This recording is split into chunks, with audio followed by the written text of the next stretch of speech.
Morning mga kasiswang, ito tamang kagigising lang, tamang unat ng sarili. Bumangon na rin ako para mag-asikaso ng higaan ko. Siyempre, ako lang dito nag-iisa sa bahay, wala sila kuya, lang ang iasa ko pa sa kanila, diba? Kapal naman ang mukha ko. Uy, Charis, wag kang ganyan. Okay ka, ayan. Pagkatapos niyan, siyempre, pagkatapos ligpit ko, nag-inom na ako ng tubig. Wow na wow ako, diba? Akala mo nag-jogging na.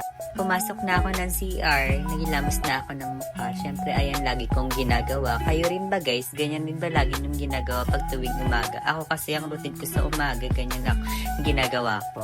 Toothbrush ko guys at magilamos. Siyempre, kailangan ko nang magbihis. Di ko na dito pinakita sa may video. Kaya naman madali na nga ako.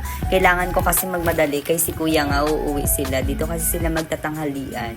Yan guys, palabas na ako ng bahay. Story time ko lang. Sa Palawan kasi, hindi talaga ako naglalabas. So, kahit na ganitong oras, siyempre, kailangan kong magano. Kaya wala nang magluluto sa amin. Ako lang naiasahan nila kuya. Yan, dito na ako sa loob ng supermarket. Napipili na ako ng manok na lulutuin ko. Kaya sila kuya nga uuwi na, namamadali na sila. Nagte-text na nga sila sa akin kung nakapagluto na ako. Siyempre, nag-air na ako sa kanila na oo, nakapagluto na ako. Kaya anong oras na rin ako nagising. Ayan, nagbayad na ako sa cashier kung magkano nga ba yung napamili ko. O diba si ate? Diyan si ate nagalit pa sa akin dyan guys. Kasi nga, nagmamadali nga daw ako. Ayan, pauwi na ako ng bahay namin. Hindi ko na sa inyo ipapakita kung paano ko iluluto guys ha. Hindi ko na papahabain yung video guys. Please subscribe and share sa lahat ng video ko guys. Maraming salamat. God bless. Ingat kayo mga kasiswang. Max!